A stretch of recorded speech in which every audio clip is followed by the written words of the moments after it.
ओम शांति। अगर किसी ब्राह्मण आत्मा के जीवन में दुख चल रहे हैं तो आज का सेशन उन सभी ब्राह्मण आत्माओं के लिए बहुत बढ़िया होने वाला है, क्योंकि आज का जो विषय है वह यही है कि एक बाप की याद से दुख समाप्त करना। लेकिन क्या बाबा की याद से दुख प्रैक्टिकली समाप्त होता है क्या? कई सारी आत्माएं तो कितने टाइम से बाबा को याद कर रही है, और उनसे पूछें तुम्हें कोई तकलीफ है तो बस डायरी और पेन निकालने की देर होती है और दुखों की लिस्ट चालू हो जाती है। मैंने तो कई सारी ब्राह्मण आत्माओं को देखा है कि अगर उनसे खाली पूछ लिया जाए अभी कोई दुख और परेशानी है, तो शायद जो आत्माएं ज्ञान में नहीं है उनसे ज़्यादा दुख और परेशानियां तो बाबा के बच्चों में दिख जाती हैं। सेंटर पर भी मैं आत्मा जब दूसरी आत्माओं से पूछती थी तो वह बस दुख का दुखड़ा शुरू करने का मानो टाइम देखती थी। तो फिर बाबा की याद से दुख दूर क्यों नहीं हो रहे हैं? क्या हमने विधि गलत अपना रखी है? क्योंकि जब भगवान आया है और भगवान ने कहा है कि एक बाप की याद से सारे दुख दूर हो जाते हैं, पर मुझ आत्मा के तो दुख शुरुआत में दूर होने के नाम ही नहीं ले रहे थे। एक दुख गया तो कोई न कोई दूसरी बातें आ जाती थी, चाहे वो मेरे खुद की हो या फिर परिवार की जिम्मेदारियों की बातें हों। लेकिन बाबा की याद दुख को दूर कैसे करती है, यह प्रश्न मेरे अंदर बना हुआ था। दूसरा प्रश्न यह भी था कि अगर बाबा की याद दुखों को दूर करती है तो कब करेगी? 1 साल याद करने पर दुख दूर होंगे या फिर 25 साल याद करने पर होगा?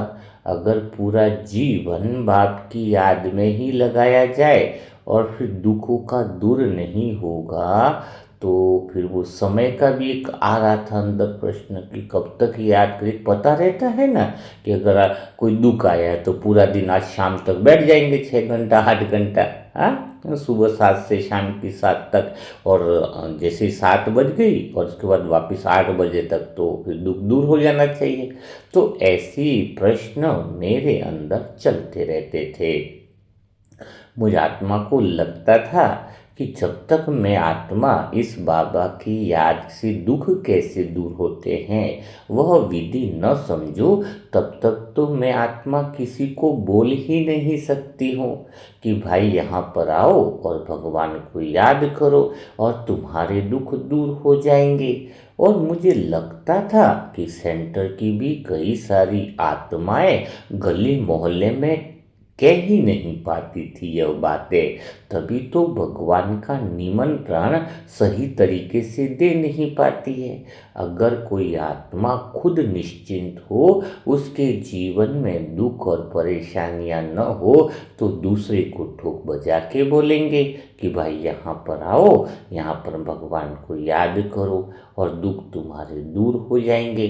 तो इतना खुलकर क्यों नहीं बोल पाते हैं? क्योंकि आसपास वाली आत्माएं महसूस करती हैं, ये आत्माएं सेंटर तो जाती हैं पर इनके खुद ही दुख दूर नहीं हुए हैं।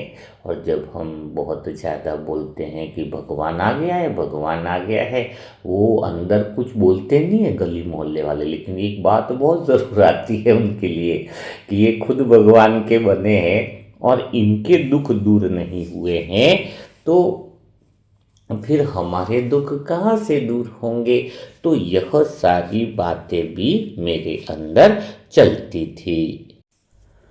तो बाबा की याद से प्रैक्टिकल में दुख समाप्त होते हैं, बिल्कुल होते हैं, लेकिन बाबा की याद के साथ एक शब्द और लगाना ज़रूरी होता है, जिसे हम कहेंगे सही समझ का होना। सही समझ अगर होगी तो कोई भी दुख आपको टच नहीं कर सकता है। तो सबसे पहली बात जो मेरे अंदर क्लियर हुई, बहुत ही कर्ता कर्ता भाव की बात है। सुना तो बहुत बार था कि बाबा सब कुछ जिम्मेदारी बाबा को सौंप दो, जिम्मेदारी बाबा का सौंप दो, है ना। बाबा ही करने वाला, हर काम बोलो बाबा ही कर रहा है, बाबा ही कर रहा है, तो आप दुख से मुक्त हो जाओगे। अब मेरे अंदर तो प्रश्न आता था, कर तो मैं रहा हूँ, खाना मैं बना रहा हूँ, आटा मैं गूंद रहा हूँ, कहीं जाना है तो मैं जा रहा हूँ, बस खाली अंदर से ये रख लो कि बाबा कर रहा है, बाबा कर रहा है। वो फीलिंग नहीं आती थी। हाँ, समझ रहे हो। तो कहीं ना कहीं, और जब तक बाबा ने कहा कि तुम्हारा कर्ता भाव नहीं निकले कि तुम नहीं कर रहे हो, बाबा कर रहा है, यह भाव नहीं निकले, तब तक तुम जो है वो दुखों से मुक्त नहीं हो सकते। बातें भी बड़ी खतरनाक हो रही थी।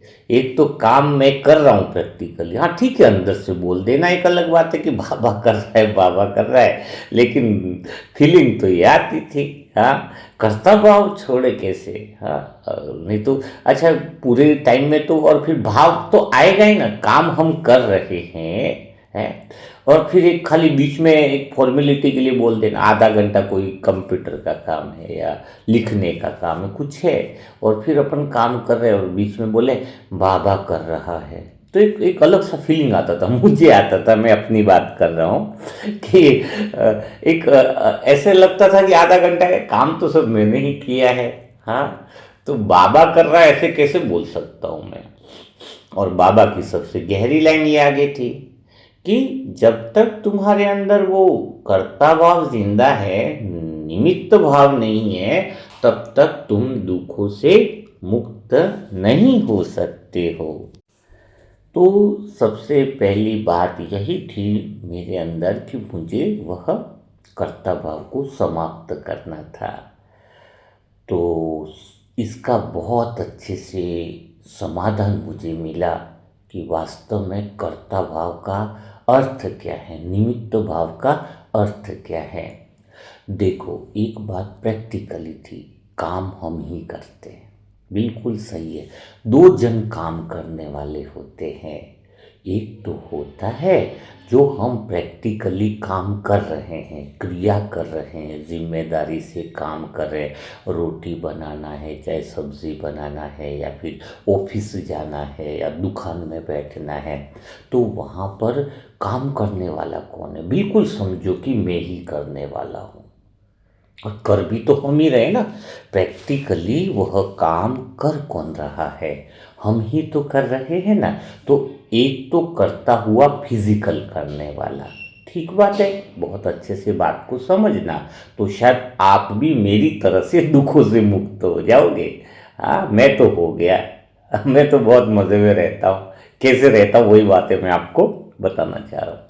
तो पहली बात ये मेरे अंदर क्लियर हो गई, भाई काम तो मैं ही कर रहा हूँ, ये अंदर मैंने पक्का कर लिया, बाबा नहीं कर रहा है। हाँ, दूसरा एक कर्ता होता है जहां पर हम उलझ जाते हैं।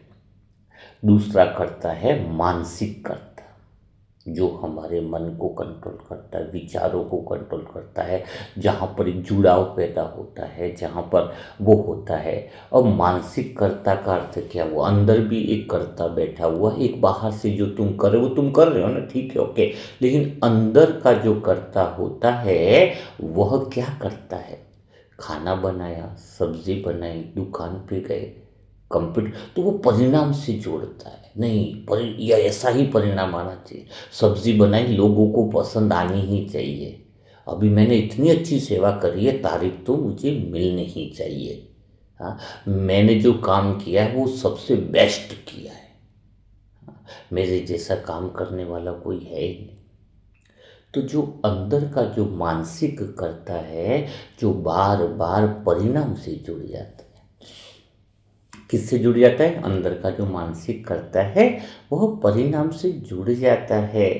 और वह जो परिणाम से जुड़ जाता है वही बंधन बनता है और वही जो है दुख का कारण बनता है। दुख कोई परिस्थितियों से नहीं आता है, उसी परिस्थितियों के बारे में बार बार विचार करने की प्रक्रिया को ही दुख कहा जाता है। जैसे एक ही घटना में दो व्यक्ति अलग अलग व्यवहार करते हैं, क्योंकि एक व्यक्ति उस घटना के बारे में बार बार विचार करता है। बार बार विचार करने की जो प्रक्रिया है वही दुख है। एक व्यक्ति है, छोड़ देता है उस बात को। तो हमें कौन सी क्रिया भगवान को देनी है, कौन सा भाव, कर्ता वाला भाव भगवान को देना है। तो नहीं तो आप क्या करोगे कि सारे काम भगवान कर रहा है तो फिर बैठो ना, आप आटा भी मत गूंदो, बाबा आके गूंद देगा, ऐसा तो नहीं है। नहीं, बिजनेस करना है, दुकान में भी बाबा बैठा है, नहीं ऐसा नहीं। आप दुकान में बैठ रहे हो तो शरीर से पूरी तरह से एक्टिव में बैठना है कि भाई मुझे बहुत ध्यान रखना है, हर बात का टेंशन रखना है, सामान व्यवस्थित रखना है, लेकिन परिणाम के लिए आप नहीं हो जिम्मेदार। परिणाम को आप हाथ में नहीं, परिणाम भगवान पे छोड़ने का अर्थ भी बहुत गहरा है कि जो परिणाम हमारे हाथ में नहीं है उसको हमें पकड़ना नहीं चाहिए, वो भगवान के आधार पर ही छोड़ना चाहिए, वो परमात्मा को छोड़ना चाहिए। और परिणाम से अगर तुम जुड़ भी जाते हो, अंदर से मन से एक संबंध बना लेते हो कि यही होना चाहिए, तो फिर तुम बंधन में हो, न फिर तुम करता भी नहीं रहे, न तुम निमित्त रहे। हाँ, कोई भी काम करवा रहे हो, कुछ भी होना हो, हाँ, दुआ भी कर रहे तो अभी वर्तमान में मैं क्या कर सकता हूँ, अभी मुझे क्या सीखना है। हाँ, मुझे यह पूछना है कि अभी मुझे क्या सीखना है। तो ये जो दो प्रकार, तो अंदर वाला जैसे ही आप परिणाम से नहीं जुड़ते हो, किसी की अपेक्षा से नहीं जुड़ते हो, तब तुम समझ जाओगे कि तुम जो है वो बंधन मुक्त हो और दुखों से मुक्त होते जाओगे। कितने सारे काम कितने भी कर लो दिन भर में, लेकिन तुम थकते तब हो जब तुम मन से परिणामों की अपेक्षा कर लेते हो, परिणामों से मन को जोड़ देते हो। और पता है मन की एक बहुत बड़ी विशेषता है, मन या तो भविष्य में भागता रहेगा, बहुत ज़्यादा चीज़ें दिखाता रहेगा ऐसा वैसा, लेकिन मन की एक सबसे बड़ी कमजोरी है जो दुविधा में फंसाता है, मन विकल्पों में रहता है। ये ऐसा नहीं, वैसा होना चाहिए, वैसा विकल्प है, हर बात में दो दो ऑप्शन रहते हैं, उसको ऐसा नहीं करना। कई आत्माएं कन्फ्यूजन ही होती है, देखा है, कितना ज्ञान सुना दो, कुछ भी करो, वो कन्फ्यूजन दूर ही नहीं होता है। मन को आगे का रखा, आत्मा का स्पष्ट निर्णय ही नहीं है उनके जीवन में। हाँ, ऐसी आत्मा ना हो तो और ज़्यादा बेटर लगता है, ऐसी आत्माओं से दूर हो तो ज़्यादा अच्छा लगता है। हाँ, क्योंकि वो अस्पष्ट वाली आत्मा खुद भी दुखी होंगी और पूरे ग्रुप को भी दुखी करती है। हाँ, वो विकल्प में जीती है, मन को आगे रखती है, केंद्र में नहीं रहती है। आत्मिक स्थिति का सबसे बड़ा रिजल्ट यही है, जो आत्मा को आगे करता है वो एक सेकंड में स्पष्ट निर्णय रखता है, वो कंफ्यूजन में नहीं रहता है, वो विकल्पों में नहीं जीता है। मन हमेशा हर बात में विकल्प करेगा, कुछ अच्छा भी मिल गया तो मन कहेगा यार इससे भी बढ़िया हो जाना चाहिए था, कुछ कमी हुई तो बोलेगा बहुत खालीपन है, अभी कुछ और करना। मतलब मन जो है कभी एक समझ पे स्थिर नहीं रहता है, मन विकल्पों में भटकाता है। और बाबा क्या कहते हैं, विकल्प से जो पार जाए निर्विकल्प स्थिति वाला सुखी रहता है। तुम्हारे मन में दो ऑप्शन क्यों आते हैं, क्योंकि मन को आगे रखा है। हाँ, तो अभी वापिस टॉपिक पे आ रहा हूँ। तो सबसे मेन बात क्या समझ में आई, कर्ता दो हैं काम करने वाले। आप शरीर के कामों को करने वाले को बाबा को सौंप देते हो, बाबा ये कर रहा है, बाबा ही वो चला रहा है। बाबा गाड़ी चला रहा है तो बाबा कोई ब्रेक लगाने थोड़ी आ रहा है गाड़ी आप ही चला रहे हो। कहने का भाव है मन जो है कि मैं इतने समय में पहुंच जाऊं, वहां पर पहुंचने पर मुझे अपने रिलेशन से मिलना है, वो टाइम से मिल ही जाए। हाँ, हाँ, वहां पर मैं जाऊं तो काम हो ही जाए। यह जो परिणाम से तुम मानसिक करता, जो मन का जो करता है, अंदर का जो करने वाला के अंदर जो मैंपन जोड़ते हो, परिणामों को जोड़ते हो, इच्छाओं को जोड़ते हो, अपेक्षाओं को जोड़ते हो, वहां पर तुम्हारे दुख का कारण चालू होता है। तो मैं इस बात को रिपीट करना चाहूँगा क्योंकि बहुत ज़्यादा ये बात समझने की है।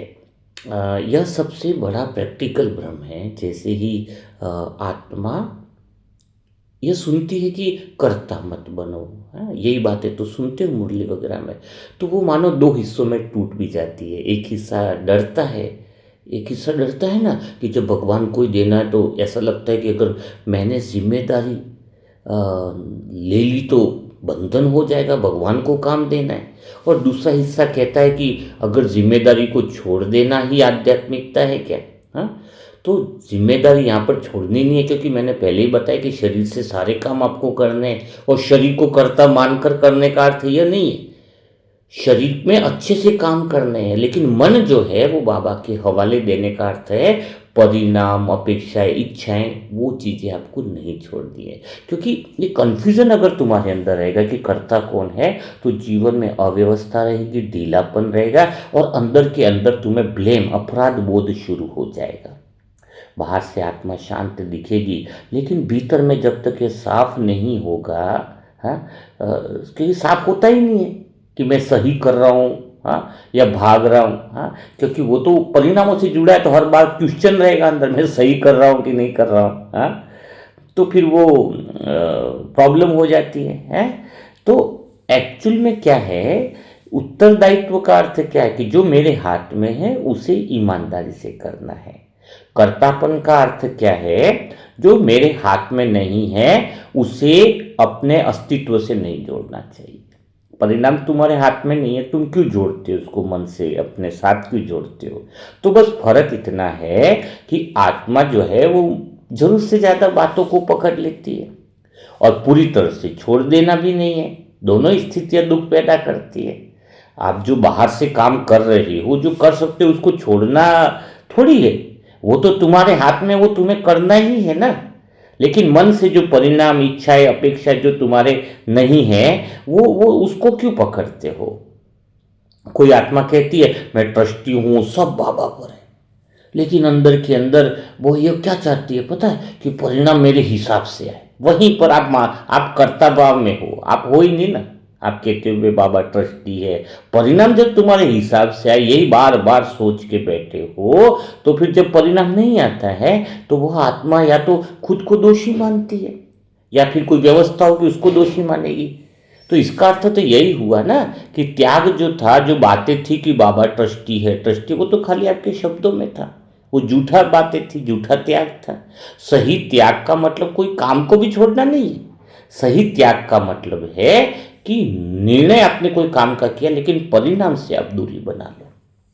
हाँ, आत्मा यह निर्णय ले कि मुझे परिणाम से दूरी बनानी है, कर्म करना है। कर्म को जो अभी चल रहा है उसको सुधार भी करना है, कि अभी पूछो भाई मेरे कर्म में क्या सुधार करने की आवश्यकता है। लेकिन जो परिणाम आए उससे अपनी पहचान नहीं जुड़नी चाहिए। यही तो वो खास बिंदु है जहां एक बाप की याद प्रैक्टिकल रूप में काम करती है।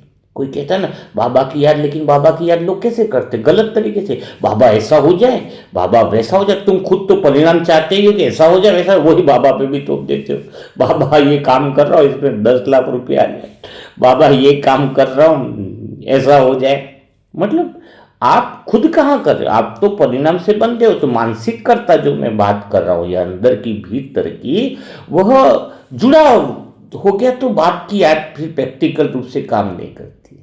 याद का अर्थ या भाव नहीं है, बल्कि यह स्मृति रखना है। बाबा की याद का अर्थ यही है, जो बाबा की सच्ची याद कर ले एक दिन भी उसकी जिंदगी बदल जाती है। बाबा की याद से दुखों को दूर करने का अर्थ है कि परिणाम का मालिक मैं नहीं हूँ। इस भाव से जीने से आत्मा की स्थिति बहुत ऊंची हो जाती है, और जब स्थिति ऊंची हो जाती है तो परिस्थिति बदल जाती है। हाँ, परिणाम चाहते भी नहीं है कुछ भी, पर ऑटोमेटिक आत्मा की स्थिति बदल गई तो सब कुछ स्वतः ठीक होता है। तो एक ही बात क्या है, बाबा की याद का अर्थ क्या है कि परिणाम का मालिक मैं नहीं हूं। इस भाव से बाबा की याद बनी रहे, कहीं भीतर में अपेक्षा न रहे, तब आपके अंदर एक अजीब सा संतुलन बन जाता है। आत्मा काम में लापरवाह नहीं होती है उस समय, कि परिणाम से जुड़ी हुई नहीं रहेगी तो इसका मतलब ये नहीं कि लापरवाह। मैं आत्मा और ज़्यादा अच्छे से काम करने लगी, क्योंकि परिणाम की मैं बिल्कुल फिक्र करना बंद कर दिया। परिणाम मतलब अपेक्षा। तो अगर परिणाम की फिक्र करता तो इसका अर्थ यह था कि मैं हूँ, अहम है, अहंकार है मेरे अंदर, अशुद्ध मैं है। मैंने अशुद्ध मैं को संपूर्ण खत्म कर दिया, क्योंकि परिणाम कोई आपका अंतिम सत्य क्या। चलो एक बात और मैं कहता हूँ, कोई निर्णय पॉजिटिव आ गया या गलत आ गया, क्या यह अंतिम सत्य नहीं। निर्णय तो मेरा सत्य नहीं है, मैं तो निर्णय से आगे वाली हूं ना। सत्य तो मैं आत्मा हूं, बिंदी हूं, सदा खुश सनम, यह मेरा सत्य। लेकिन परिणाम को ही तुम सत्य मान लोगे तो ओरिजिनल सत्य से तो तुम बिखर गए ना। चलो किसी काम में तुम असफल हो गए तो वो तुम्हारा परिचय क्या, तुम उससे पहचान कैसे जोड़ सकते हो अपनी। तुम तो सत्य स्वरूप हो, सुख स्वरूप हो, आनंद स्वरूप हो। वो असली पहचान फिर भूल जाती है आत्मा। गलत वो परिणामों से जब जुड़ी जाती है आत्मा, तो ओरिजिनल जो पहचान है वो भूल जाती है। तो मेरे अंदर दुख का समाप्ति का जो प्रैक्टिकल अनुभव मेरा रहा है वो यही रहा है कि मुझे परिणाम से कुछ भी संबंध नहीं होने के कारण मेरे अंदर जो था वो स्पष्टता थी। डर बिल्कुल कम हो गया था इस वजह से, और ऑटोमेटिकली निर्णय बेहतर हो रहे थे, क्योंकि ध्यान पूरा वर्तमान में टिका रहता है इस वजह से। यही तो कारण है कि सही त्याग से कार्य क्षमता घटती नहीं है बल्कि बढ़ती है।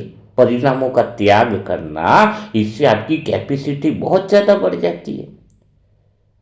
और यही बात जो है वो कई बीके भाई उल्टा समझ लेते हैं। हाँ? बाबा निमित्त है, यानी जो काम हो रहा है वो भी बाबा ही कर रहा है। नहीं नहीं, काम तुम्हें ही करना है। मानसिक कर्ता जो है वो भगवान को बनाना, काम उल्टा करते हैं। शरीर में बोले रोटी कौन बना रहा है, बाबा बना रहा है, और अंदर टेंशन कौन ले रहा है सब्जी बनाने का। अगर सही नहीं बनी तो लफड़ा हो गया। ब्रह्मा भोजन बना रहा है, अगर सबने खाया, कोई नमक ज्यादा हो गया, कम गया, तो मानसिक टेंशन जो तुम्हें नहीं लेनी है वहां पर तो तुम बैठे हो और बाहर के काम बाबा से करवा रहे हो। हाँ, बाबा तू ही चला रहा है, बाबा ही तू ही कर रहा है। सब फॉर्मेलिटी से लगता है। मैं अपने अनुभवों के आधार पर बात बता रहा हूं जो मुझे फील होता है। तो मैं आत्मा तो उस चीज से बहुत हल्की हो गई कि मैं अंदर से मतलब दुख जो है ना एक्चुअली गलत जगह त्याग करने से आता है। जहाँ कर्म करना था वह आत्मा छोड़ देती है। मतलब वो परिणाम से जो आत्मा अंदर से जुड़ी रहती है ना, वो ज़्यादातर दिन में ख्वाबों मुंगेरी लाल के हसीन सपनों में ही रहती है। काम कम करती है और सोचती ज़्यादा है। मेरे साथ उल्टा हो गया, अभी भी मेरे साथ यही चलता है। मैं काम ज़्यादा करता हूँ, सोचता बिल्कुल नहीं, क्योंकि एक पल के बाद की कोई फिक्र नहीं करता मैं, क्योंकि जो अपने हाथ में नहीं है परिणाम जो है, हाँ, उसको सोचने में भविष्य को बंधन बांधने की बात हो जाती है। उसको तो बाबा पे छोड़ना ही चाहिए। ये कला जिसको मानसिक कर्ता जो है, और अभी जो काम कर रहा हूं वो मैं कर रहा हूं, यहां पर मैं का भाव होना चाहिए, वो शुद्ध में है। शुद्ध में का काम कैसा है, जिसमें किसी से कोई इच्छा जुड़ी नहीं, तो वो शुद्ध में ही तो करेगा ना काम। आप कोई काम कर रहे हो जिसमें किसी से इच्छा नहीं, अपेक्षा नहीं, इसके परिणाम की चिंता नहीं, वहां पे शुद्ध में काम कर रहे हैं। आप जब बोलोगे कि मैं कर रहा हूं, तो आप बिल्कुल आप कर रहे हो ना उसमें सारे काम, क्योंकि आपको कोई चिंता नहीं, कोई तारीफ करे नहीं करे, ये नहीं करे, है। और दोनों का ये बैलेंस है। तो ये बहुत गहरी बात मुझे समझ में आई। और इस तरीके से काम करने से क्या है, अंदर बोझ भी नहीं बनता है और काम की स्पष्ट सीमाएं मुझे पता चल गई। क्योंकि इस बात को मैं फिर से कहता हूं कि परिणाम से चिपका भी दुख का कारण बन जाता है। आप चलो बहुत अच्छे काम कर रहे हो, हाँ? काम बहुत अच्छे कर रहे हो आप, हाँ? लेकिन बहुत अच्छे काम भी बोझ बन जाते हैं अंदर से। वो सही कर्म भी अधिक दुखी बना देते हैं। आप बहुत सबसे अच्छे से बातें कर रहे हो, सबसे बड़ी आपकी नीयत भी साफ है, आप बहुत ईमानदार हो। बाहर से देखने पर भी लगता है ना कि आत्मा कितना अच्छा है, और अंदर से भी नीयत साफ है, बहुत ईमानदार है, उद्देश्य भी सही है। लेकिन फिर ऐसी आत्माओं के अंदर एक दबाव रहता है। कैसे, जैसे कि कुछ साबित करना हो। उनके अंदर हमेशा क्या रहता है, कुछ साबित करना है, कुछ बचाना है, कुछ सही करने का दिखावा रहता है उनके अंदर। हाँ, कुछ सही करने का दिखावा रहता है, और ये दबाव ही तो दुख बना लेता है। क्योंकि वो एक इमेज बना दी ना उसने, मैं सही कर रहा हूं, मुझे सही दिखाना है, कोई मुझे गलत नहीं बोल दे। हाँ, मुझे कोई गलत नहीं बोल दे। यही तो सबसे बड़ी एक एक इमेज बना करके उसमें जो बंधन बनता है ना अंदर भीतर में, वो सूक्ष्म गहरा बंधन बनता है। क्या? बहुत गहरा बंधन बनता है। तो वो जो गहरा बंधन बनता है ना, एक इमेज बना दी, वो मुझे अच्छा ही दिखना है, मुझे बढ़िया ही दिखना है, मुझे ऐसा ही करना है। तुम अपनी पहचान से एक संबंध गलत बनाते हो, भीतर में बहुत बड़ा बोझ बनता है। मैंने आज तक किसी लिए कोई चीज का बंधन नहीं बनाया मुझे आत्मा ने। मैं हमेशा चेंज करता, इसलिए मैंने बताया, मैं मॉल में भी घूमने जाता हूँ, सब जगह जाता हूँ। हाँ, वो चीजें मुझे प्रभाव नहीं करती, मैं हर चीजें को करता हूँ। कभी 2-4 महीने में मूवी देखने के लिए भी जाता हूँ मैं अपने सर्कल में, ताकि मैं उनको अपने संस्कार का परिणाम दिखा सकूं। मैं किसी इमेज में नहीं बनता, बस मुझे भीतर में ये है कि मैं आत्मा किसी भी पहचान से संबंध नहीं बना रखा। मैं आत्मा मस्त हूं, खुली हूं, कोई सीमाएं नहीं है मेरे अंदर। बस खाली मेरा वर्तमान पे अटेंशन है कि मेरा जो कर्म है वो मुझे अच्छा करना है, यानी मुझे अभी प्रैक्टिस अच्छा करने का भी दो। मतलब मैं अपने आप में वर्तमान में मैं जो कर रही हूँ तो कर्म इसलिए अच्छा होगा क्योंकि मैं कोई अपेक्षा ही नहीं है। दुआ देनी है तो मुझे मजा आता है, मैं खुले में दुआ देता हूँ, मस्त दुआ देता हूँ। परिणाम की मैं फिक्र नहीं करता। बाबा जाने मुझे वो श्याम भाई का जैसे दुआ देनी है कैंसर की, तो बाबा ने बोला ठीक होगा तो ठीक होगा। उस उन्हीं का फोन आता है कि बहुत इंप्रूवमेंट हो रहा है, तो इंप्रूवमेंट हो रहा है, वो फोन भी आया तो यही है भाई, हमें तो कोई परिणाम से मतलब नहीं, जो है बाबा ही है, क्योंकि मानसिक रूप से उसको देना यही जीवन है। तो मैं यहां पर यही बात क्लियर कर रहा हूं कि अच्छे कर्म में भी अच्छा दिखाने की जो चाहत है वो भी तो मानसिकता होगी ना, तो परिणाम से चिपकाव हो जाता है। तो जब यह आत्मा मान लेती है ना कि मेरे सही होने का प्रमाण मुझे परिणाम देगा कि मैं सही हूं, कब पता चलेगा? जब मेरा काम अच्छा होगा। जैसे तुम्हारा परिणाम तो एक स्कूल का रिपोर्ट कार्ड बन जाता है, उस रिपोर्ट कार्ड का इंतजार फिर मन को लगातार तनाव में रखता है। अभी क्या रिजल्ट आने वाला है, क्या होने वाला है। हाँ, यही तो तनाव है, और यही तनाव जो है वो दुख है। इस अवस्था में आत्मा कर्म करते समय भी वर्तमान में नहीं रहती है। मैंने ज्यादातर देखा है आत्मा भविष्य में जी रही होती है, और यही एक सूक्ष्म अंदर से दुख का कारण है। लेकिन निर्णायक का फर्क समझना जरूरी है। कर्म के प्रति जिम्मेदारी स्वस्थ है, इसलिए तो सभी आत्मा में मुझे घुल मिल करके रहना पड़ता है ना, ताकि मैं उनको अपने बाबा का प्रभाव जो है वो ऑटोमेटिकली उनको दिखा सके कि हम सबके बीच में रहते हुए किसी से भी लगाव नहीं है। 1% कोई चीज बाहर की हमारे भीतर में प्रवेश नहीं कर पाती। जिम्मेदारी आत्मा को सजग बनाती है, लेकिन जो उससे अपेक्षाएं करते हैं वो आत्मा को बंधन में डालती है। अधिकतर लोग इन दोनों को एक ही मान लेते हैं, इसलिए वे सोचते हैं कि अगर वो परिणाम से जुड़ाव कम किया तो कर्म ढीले हो जाएंगे। हाँ, लेकिन प्रैक्टिकल में तो ठीक उल्टा। कई लोग कहते हैं अगर हम परिणाम सोचेंगे ही नहीं तो कर्म ढीले हो जाएंगे। नहीं, जब आत्मा परिणाम से चिपकी रहती है ना, तब वह कर्म के दौरान भी स्वतंत्र नहीं रहती है। वो विचारों में ही रहती है, ऐसा करना वैसा करना। वो 100% आत्मा की शक्तियां खुल नहीं पाती है। वो हर कदम पर जांच करती रहती है अंदर, सही जा रही हूं कि नहीं, हाँ, लोग क्या कहेंगे, आगे क्या होगा। हाँ, यह निरंतर जांच भी आत्मा को, ऊर्जा को खा जाती है। इसलिए वो हमेशा दूसरों को ही देखती रहती है, कि मुझे एक मुझे फंक्शन का, जन्मदिन का निमंत्रण आया था, तो मैं आत्मा गई थी। तो क्या है, अपन तो जाते हैं तो बाबा का ज्ञान देने के उद्देश्य से जाते हैं कि उनको वो बनाए। मैं ऑब्जर्व करता हूँ, देखूंगा तभी तो पता चलेगा ना। तो वहाँ पर डाइनिंग टेबल जो था, पूरा पार्टी रखी थी, उसमें 25-30 सभी आत्माएं ऐसे राउंड में बैठी हुई थी। हाँ, मुझे आत्मा ने सबको ऑब्जर्व किया। तो सब इस टेंशन में मुझे दिख रहे थे कि सब लोग मुझे देख रहे हैं, मतलब मेरी हर हरकत अच्छी होनी चाहिए। सबको कोई नॉर्मल नहीं दिख रहा था। हाँ कोई नॉर्मल नहीं दिख रहा था। कोई चम्मच ऐसे उठा रहा है, कोई ऐसी सब चीजें उठा रहा है, मतलब उनको ऐसा लग रहा था कि सारी दुनिया उन्हें देख रही है। मुझे इतनी हंसी आ रही थी, इतनी हंसी आ रही थी देखकर। मेरा ऑब्जर्वेशन चलता है ना, तो सब सब लोग एक अंदर से डरे हुए लग रहे थे, मतलब एक दिखावेपन की। हाँ, ड्रेस को संभालना ये है और अपने आप को दिखाना, हर चीज़ ऐसे इस तरीके से। वो क्या है एक्चुअल में? यही तो डर है, यही दुख का कारण है।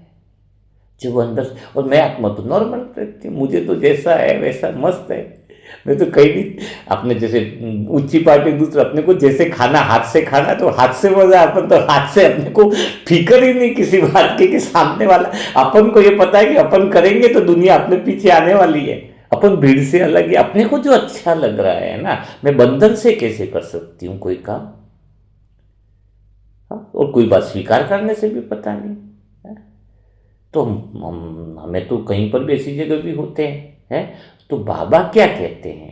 कहने का अर्थ है कि वर्तमान में रहो, श्रीमत की मर्यादा में रहो, लेकिन परिणाम से इतना भीतर से जो जुड़ाव करते हो, उसमें तुम्हारी शक्तियाँ खुल नहीं पाएगी। अभी तो बहुत आनंद आता है हमें खुलकर जीने में। एक पल की जिंदगी इतनी खुल के कोई जी ले, मुझे ऐसा लगता है। अभी भी मुझे ऐसा दिल करता है कि खुल के बहुत अच्छा, बाबा के गाने पर अकेले में आत्मा खूब डांस करती रहती हूँ, कोई देखे ना देखे, मुझे मजा आता है। हाँ, क्यों? खुल के जीने में आत्मा की शक्तियाँ बाहर आती है। कोई आधा एक घंटा भी बाबा के गाने पे डांस कर लेना, हम्म, खुले दिल से, जैसा भी, हाँ हाँ डांस करना है ना, कोई दिक्कत नहीं है अपने को। हाँ, हाथ पैर हिलाए, वो आत्मा की भीतर की शक्तियां खुल जाए, किसी निर्णय के, किसी परिणाम से सबसे फ्री होकर के। सबसे बड़ी एक्सरसाइज है आधा एक घंटा, अगर चाहे वो कोई बुजुर्ग क्यों ना हो, लेकिन डांस थोड़ा सही से करना, ऐसा नहीं हाथ पग हो जाए। लेकिन बाबा के गाने पे मैं कहता हूँ, कोई फिल्मी भी गाना है, अगर बाबा की याद में, तो कोई ज़रूरत नहीं है कि ये फिल्मी गाना है या ये है। तो जैसे मुझ आत्मा का, मैं आत्मा सजनी हूँ, बाबा मेरा साजन है, तो मैं फिल्मी गीत भी उस भावना से सुनती हूँ, मैं आत्मा। हाँ, है कि, तो वो एक आनंद है। आप, आपकी आत्मा की शक्तियाँ बहुत बाहर निकल जाएंगी। आपको आधा घंटा डांस भी करना चाहिए। मैं आत्मा बड़ा आनंद लेती हूँ ऐसा करने से। तो मैं अपने अंदर की बातें, जो आत्मा की शक्तियाँ बाहर निकलेंगी, तो मैं अभी बात वहीं पे आ रही हूँ कि परिणाम से चिपकना बंद कर दो, और अच्छा दिखने की जो चाहत की जिम्मेदारियां मन से बना रखी है, लोग क्या सोचेंगे, आगे क्या होगा, यह निरंतर जो जांच करते रहते हो, उसको हटा दो। आप खाली सही कर्म करने पर ध्यान दो। लेकिन सही कर्म करने पर थकान और चिड़चिड़ापन आपने कई लोगों में देखा है, उसका कारण ही यही है। कई लोग बहुत अच्छे से काम करते हैं, लेकिन अंदर से थके हुए रहते हैं, क्योंकि वो अंदर से, वो जुड़ाव है, परिणाम से जुड़ाव है। ऐसा ही होना चाहिए। मैं आत्मा भी अपना, अभी दिन भर में इतने सारे मुझे आत्मा पे जिम्मेदारियों के ही काम रहते हैं, ईमानदारी से कहूँ तो। सुबह से लगा के दोपहर का टास्क बनाना है, सुबह या बाद में तपस्वी आत्माओं का राशन, भोजन, सब चीज़ों का देखना पड़ता है। लेकिन कोई परिणाम से अंदर बंधा हुआ नहीं है ना, तो सब कुछ हल्का लगता है। ऐसा लगता है कि सब कुछ एक मजे से कर रहा हूँ, खेलते कूदते। हाँ, तो यही बात मैं आत्मा कहना चाहती हूँ कि बिल्कुल हल्कापन, जैसे ब्रह्मा बाबा का उदाहरण था ना, वो एक्चुअल में यहीं पर वह बिंदु है जहां पर दुख टूट जाता है। इसलिए नहीं कि परिणाम बदल गया, बल्कि इसलिए, मैं ये नहीं कहता कि परिणाम अच्छा ही आने वाला इसलिए दुख खत्म हो गया, बल्कि इसलिए कि परिणाम का अधिकार का जो भाव था मेरा कि ऐसा ही परिणाम आना है, तो वो परिणाम से मानो मुझे आत्मा ने दूरी बना ली। जब तुम परिणाम से दूरी बनाते हो, तो फिर वो हार है या सफलता है, दोनों की सूचना सेम ले पाती है ना आत्मा, फिर निर्णय की तरह नहीं लेती है।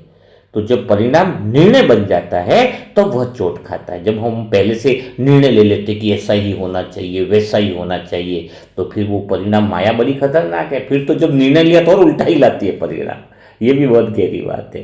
तो परिणाम से हम न जुड़े रहें, हम परिणाम को निर्णय से न जोड़े कि ऐसा ही होना चाहिए, तो वो वास्तव में कर्ता भाव से मुक्ति वाली बात हो जाएगी। तो इस बात से मुझे बहुत अच्छा समझ में आया कि दुख जो है वो कर्म की यात्रा से नहीं आता है, बल्कि परिणाम से चिपकाव की गहराई से आता है।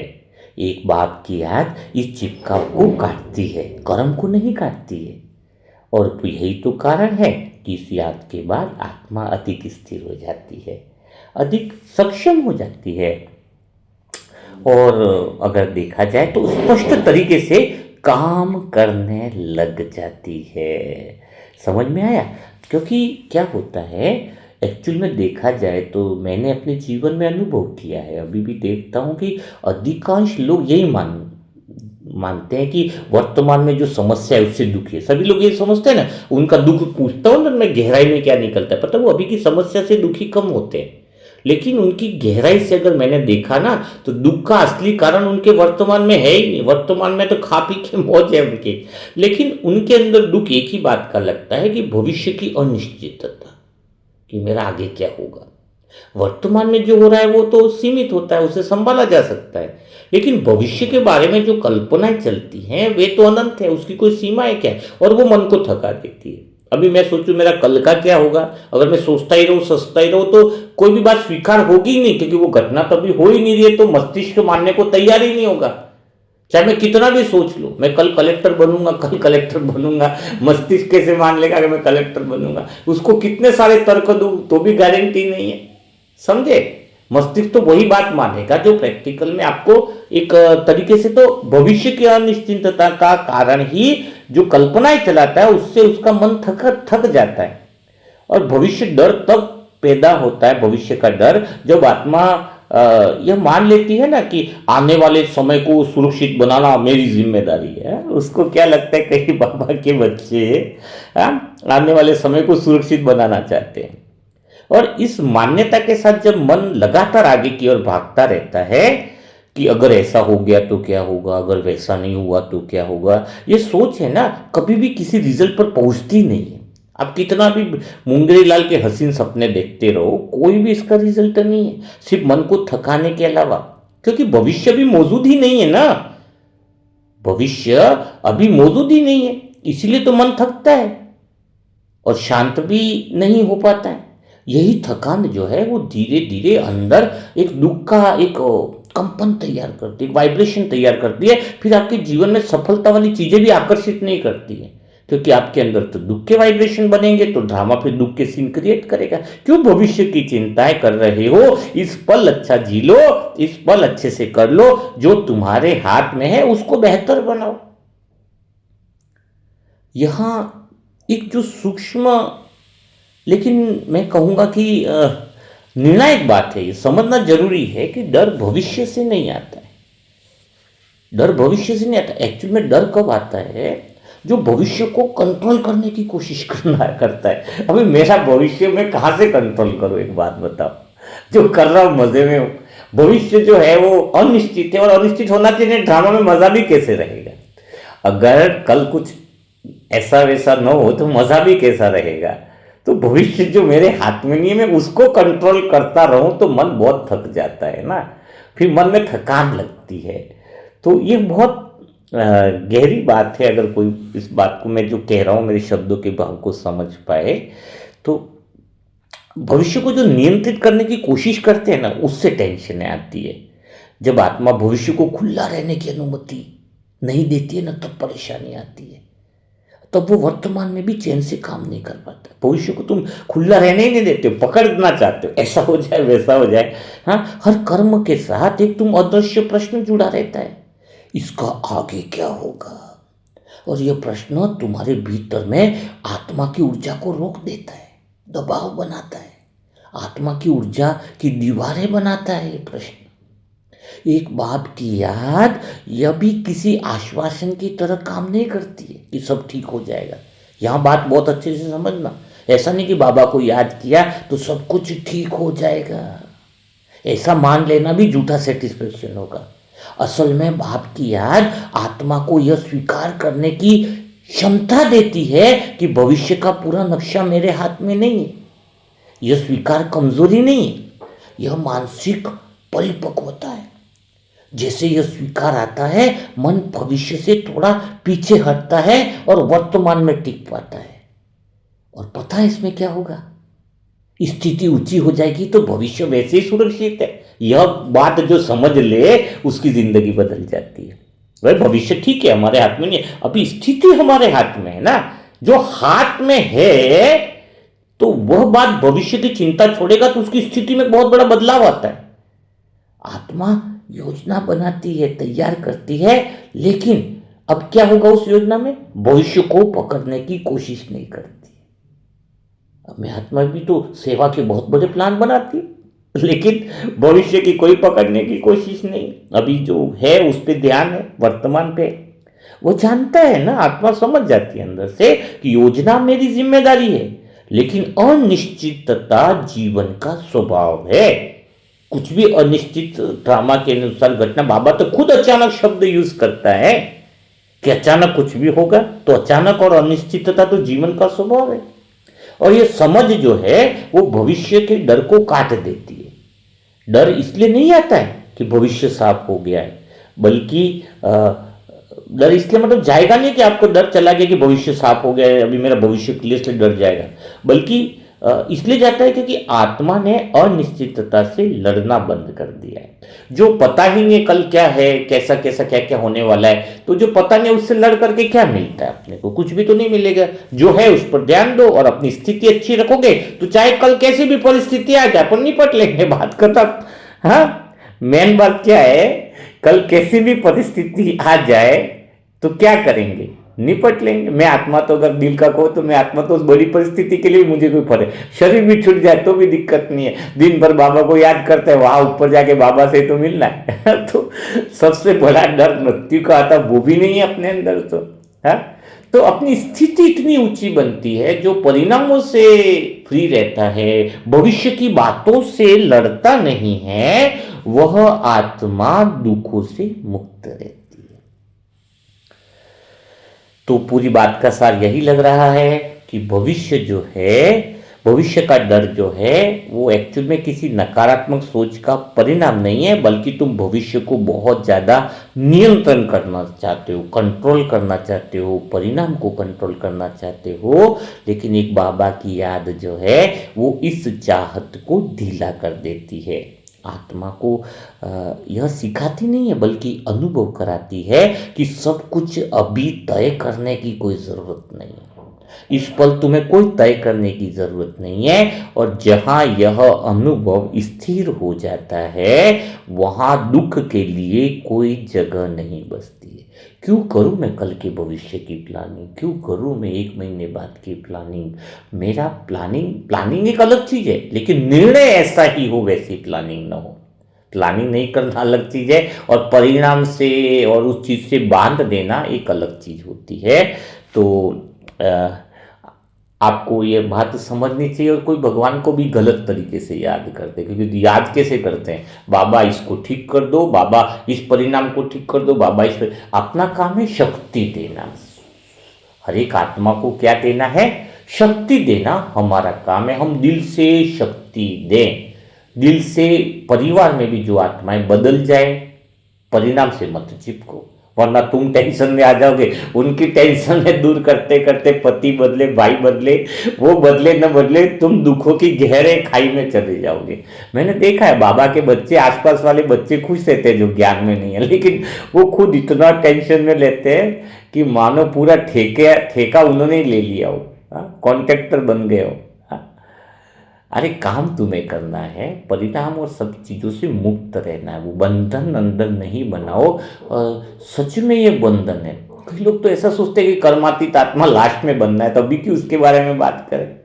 हाँ, कर्मातीत आत्मा को तो अभी बनना ही नहीं है, वो तो अंत में बनेंगे। कर्मातीत आत्मा ने सब बंधनों से मुक्त, ऐसा नहीं है। उस पर भी कभी क्लास करेंगे। कर्मातीत आत्मा का एक्चुअली स्थिति का अनुभव अभी है कि कोई कर्म हमारा बंधन न बने। जो बंधन बनेगा वह तो दुख का कारण बनना ही है। और बंधन का संबंध किससे बताया? परिणाम से, भविष्य की बातों से। मुझे अच्छा बनना है, वो दिखावेपन से, उसका मुझे अपना रिपोर्ट कार्ड बढ़िया दिखाना है, उससे आत्मा सत्य से दूर हो जाती है। क्योंकि उन्हीं बातों को सत्य मान लेती है कि मुझे अच्छा दिखाना है, कहीं मेरे से गलती न हो जाए, मेरी इज्जत न चली जाए, मेरी एक बात हो तो जो होना होने तो, गलतियाँ करे तो भी मज़ा आता है। होगी ना गलतियाँ। देखो मेरे अंकल जी कभी बताए ना कि साइकिल से कभी गिरे ही नहीं, क्योंकि वो साइकिल कभी उन्होंने चलाई नहीं।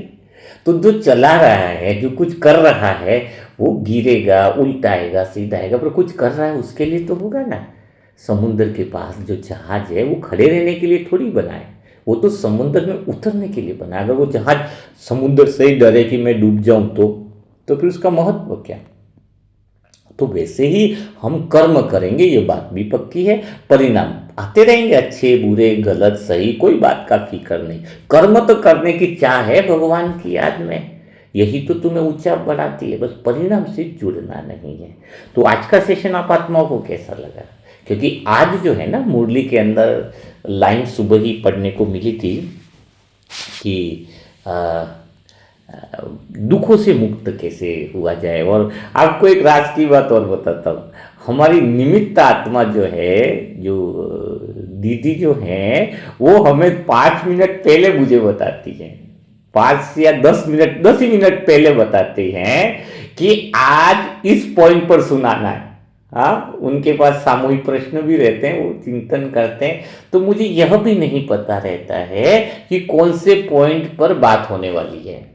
हमेशा लगभग 4:45 के लगभग मुझ आत्मा को यह मैसेज आ जाता है कि इस पॉइंट पर बात होने वाली है। तो आज शायद मुरली में जो मीठे बच्चे में है ना, कि बाबा दुखों से, बाबा की याद जो है वह दुखों से मुक्त कैसे कराती। नहीं तो मैं अगर ये भी सोचूं कौन सी पॉइंट पे सेशन होने वाला है, तो वो भी दुख का कारण बन जाता है।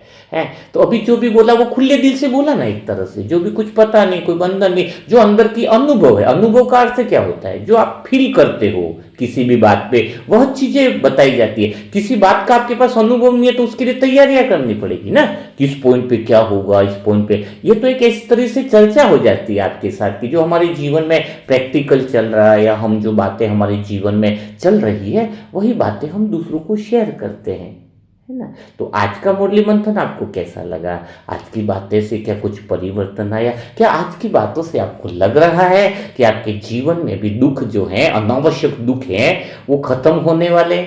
मुझे तो लगता है कि अगर इन सब बातों को अगर आप दिल से फॉलो करो ना, तो इसी क्षण, इसी पल आपके मन पर चलने वाले सारे जो बोझ हैं वो खत्म हो जाएंगे। मन विकल्पों से हटना चालू हो जाएगा और निर्विकल्प स्थिति होना चालू हो जाएगी। जो नई आत्माएं इस दुआओं के ग्रुप से जुड़कर अपने जीवन का नव निर्माण करना चाहती है, भाग्य बनाना चाहती है, उसके लिए मोबाइल नंबर है 7202921969। इस पर ओम शांति लिखे, सेंटर का एड्रेस लिखे, तो आपको इस दुआ वाले ग्रुप से ज्वाइन कर लिया जाएगा। तो कल फिर हम मुलाकात करेंगे ऐसे ही दिल छू जाने वाले सेशन के साथ। तब तक के लिए सभी भाई बहनों को ओम शांति, ओम शांति, ओम शांति।